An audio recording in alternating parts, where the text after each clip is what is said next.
Hi, my name is David. Today we're going to do another free code camp tutorial, and this is about how to use Google Fonts.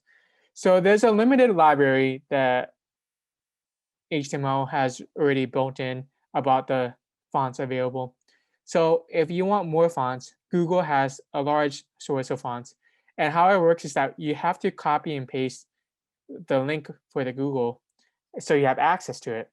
And for example, we have it. This is an example of what it looks like. And this is for the lobster font. And then once you add it to your HTML file, or yeah, your HTML file, you can have access to it. So in this exercise, we want to import the lobster font to your web page, then use the element selector to set lobster as the font family for your H2 element. So first thing, so they already have it for us for this example, so we can just copy and paste it.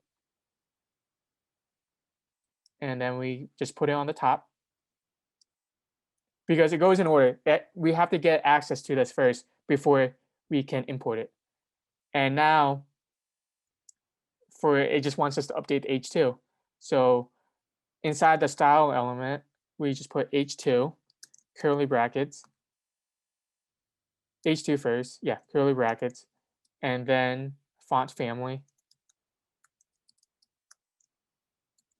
and lobster.